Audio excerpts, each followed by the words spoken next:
रामपुर नाम का एक गांव था जहां छगन अपनी पत्नी राधा के साथ रहता था। वो दोनों एक छोटी सी झोंपड़ी में रहा करते थे क्योंकि वो लोग बहुत गरीब थे। छगन गांव में घूम घूम कर दही बेचा करता था और राधा घर संभालती थी।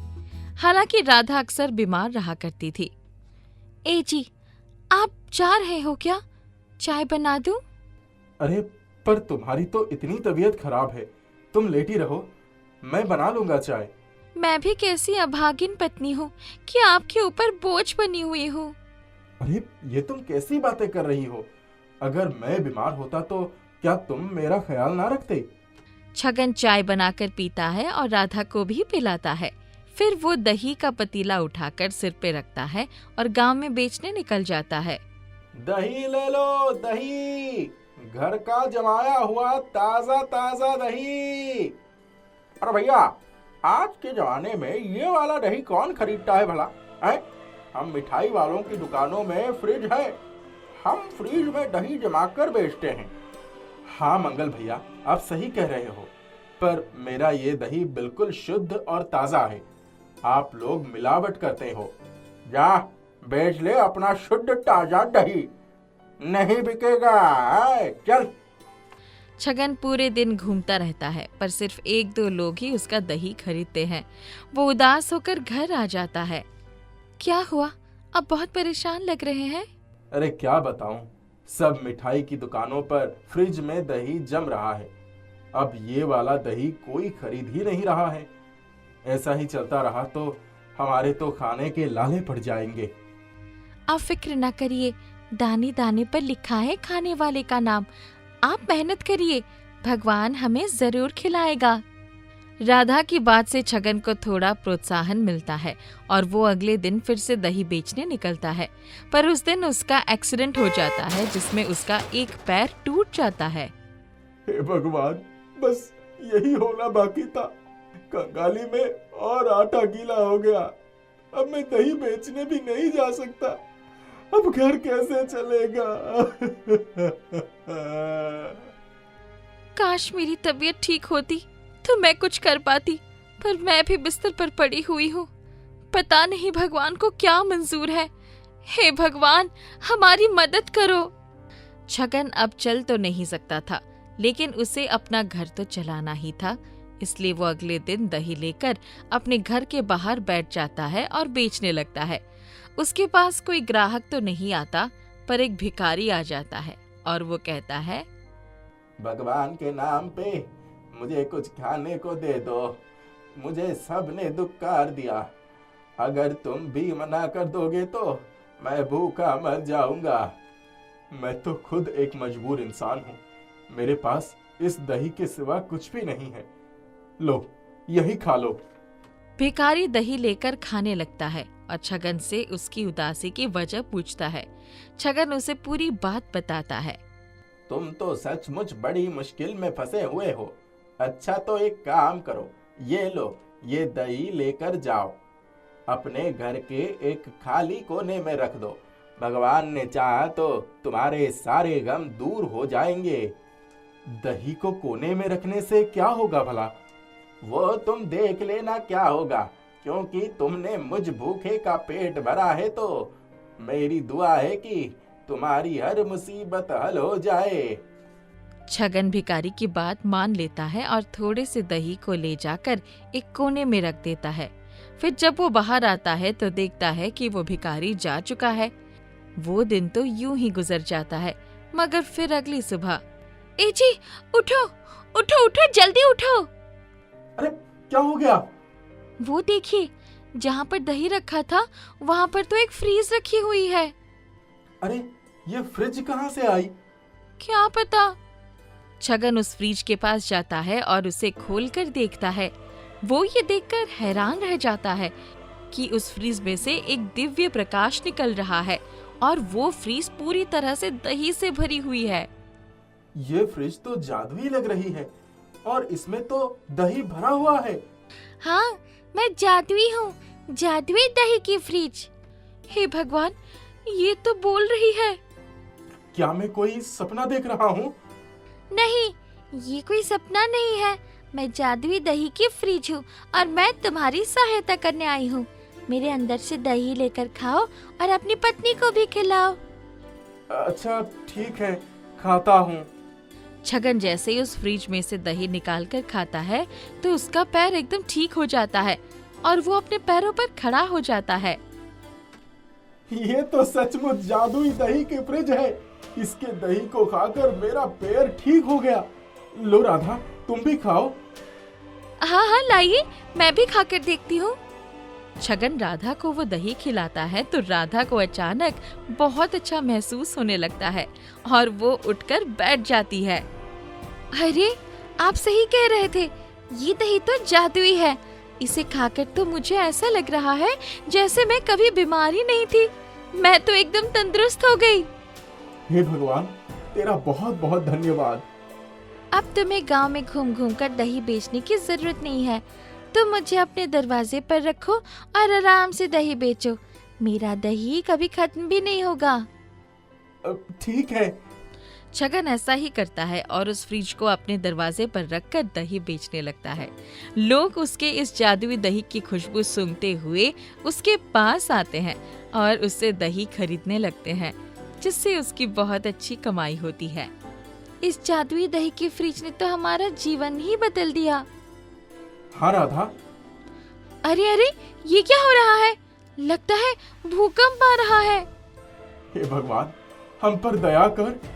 इस भूकंप में गांव के बहुत से लोगों के घर गिर जाते हैं, जिसमें से एक छगन की झोपड़ी भी होती है। वो बहुत परेशान होता है, पर जादुई दही की फ्रिज उससे कहती है, तुम्हारे पास मैं हूँ, तुम परेशान क्यों होते हो? मैं सिर्फ दही देने थोड़ी आई हूँ तुम्हें। तुम मुझसे जो मांगोगे मैं तुम्हें दे सकती हूँ। तो हमारे घर को वापस बना दो। जादुई दही की फ्रिज उनकी झोपड़ी को वापस बना देती है, पर इस बार वो झोपड़ी बहुत आलीशान थी, जिसके सामने बड़े बड़े घर भी कुछ नहीं थे। तभी उन लोगों को बाहर शोर की आवाज आती है। वो लोग जाकर देखते हैं तो पता चलता है कि जिन लोगों के घर गिरे हैं वो सब लोग रास्ते पर बैठे हुए रो रहे हैं। हे भगवान, हमारा घर गिर गया, अब हम क्या करेंगे? कहाँ जाएंगे? घर बनाने में तो अब कई महीने लग जाएंगे, तब तक हम कहाँ रहेंगे? ये देखकर छगन को उन लोगों पर बहुत तरस आता है और वो फिर जादुई दही की फ्रिज से मदद मांगता है। तो फ्रिज उससे कहती है, उन सारे लोगों को बुलाकर लाओ और मेरे अंदर जगह दे दो। ठीक है। छगन उन सारे लोगों को बुलाता है और उन्हें उस फ्रिज के अंदर जाने को कहता है। पहले तो सब लोग हैरान होते हैं, पर जब बारी बारी वो उसमें जाना शुरू करते हैं तो उन्हें यकीन हो जाता है। वो लोग उसमें सुकून से रहते हैं। वो लोग छगन का बहुत धन्यवाद करते हैं कि उसने उन्हें सिर छिपाने की जगह दी, और अब वो सब उससे ही दही खरीदते हैं। ये देखकर बाकी मिठाई वालों का उससे जलन होने लगता है। अरे ओ, इस छगन ने तो हमारा धंधा ही खत्म कर दिया है। हमें उसके जादुई फ्रिज को तोड़ना ही पड़ेगा। तुम सही कह रहे हो। फिर वो सब बहाने से छगन की जादुई दही की फ्रिज के पास जाते हैं और उसको तोड़ने की कोशिश करते हैं। छगन उन्हें रोकने की कोशिश करता है, पर वो लोग नहीं रुकते। अरे ये क्या हो रहा है? ये फ्रिज हिल क्यों रही है?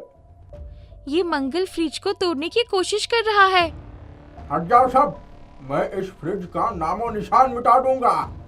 तभी अचानक जादुई दही की फ्रिज के हाथ निकल आते हैं और वो मंगल को पकड़ लेती है। ये देखकर सब हैरान हो जाते हैं। तभी उसमें से और हाथ निकलते हैं और वो मंगल के साथ आए बाकी लोगों को पीट पीट कर वहां से भगा देते हैं।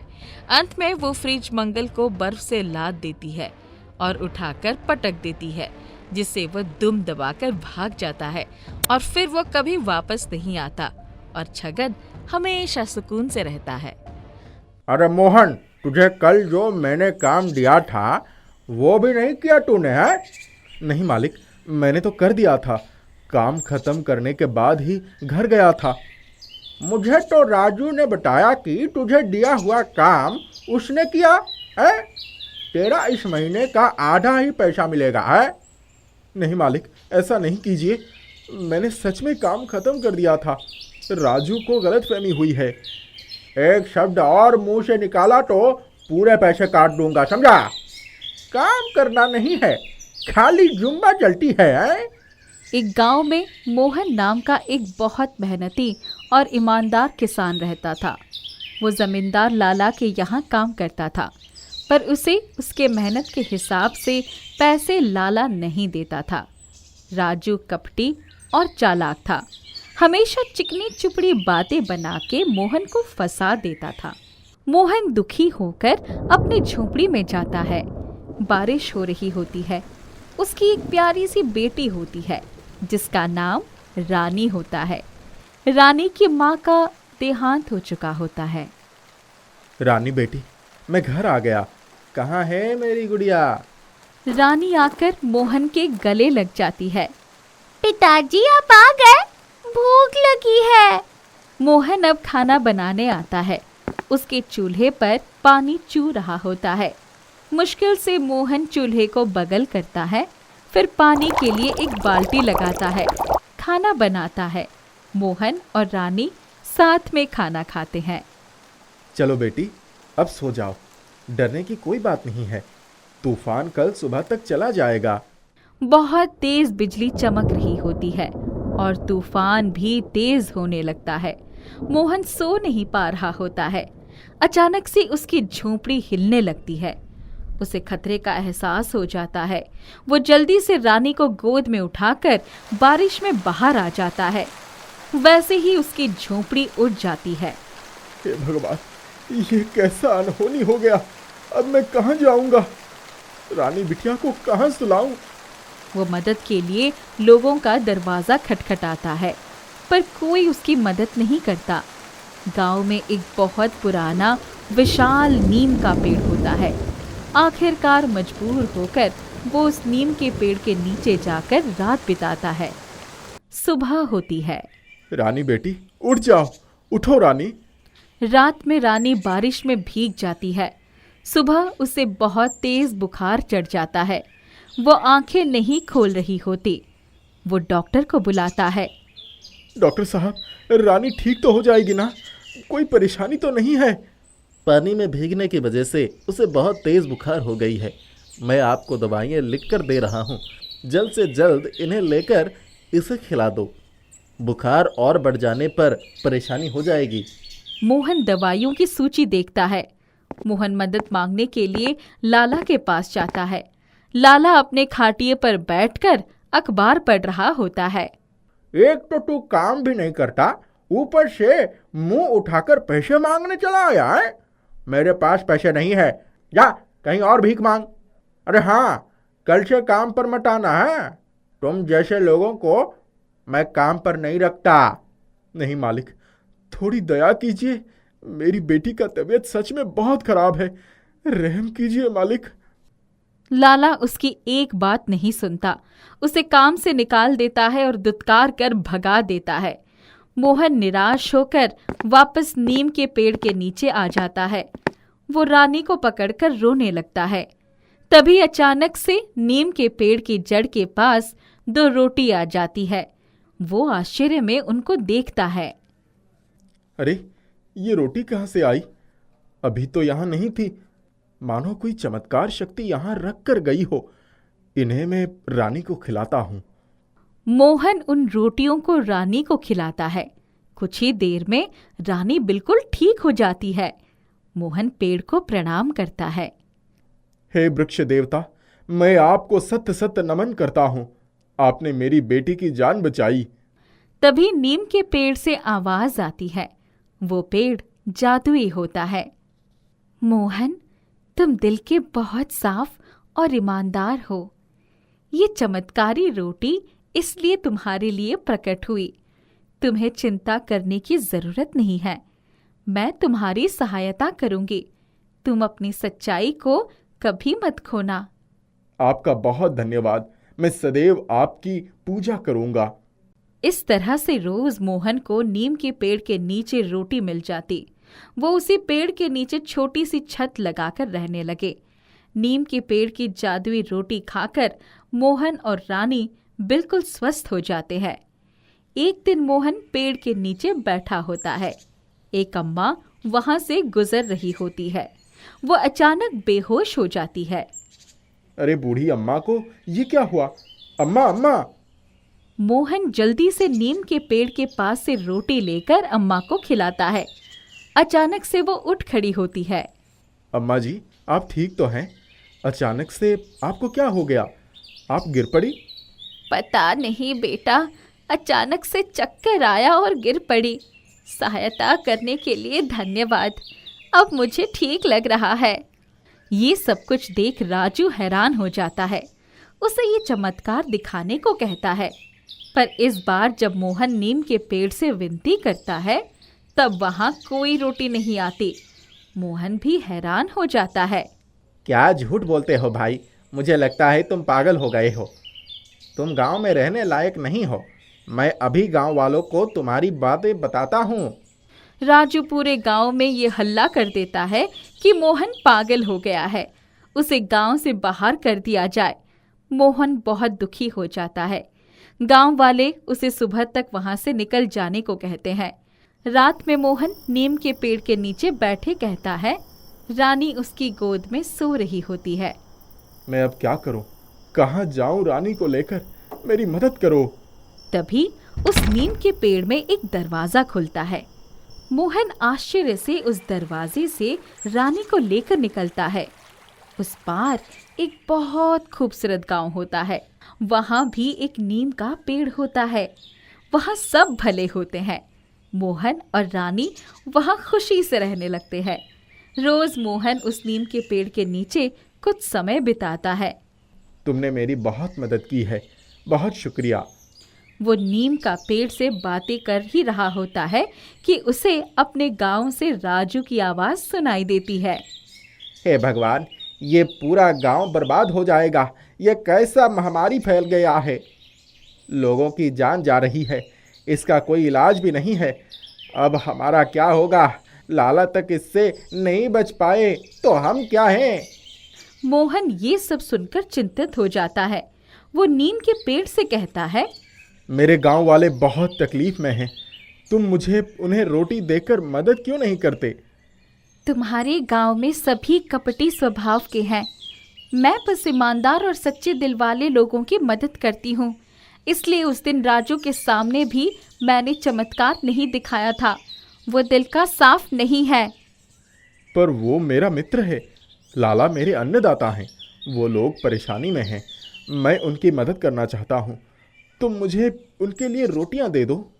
या तो तुम इस सुंदर और अच्छे गांव में रहो, या फिर अपने गांव वालों के लिए रोटियां लेकर अपने उस गांव में वापस चले जाओ जहां तुम्हें कोई पसंद नहीं करता।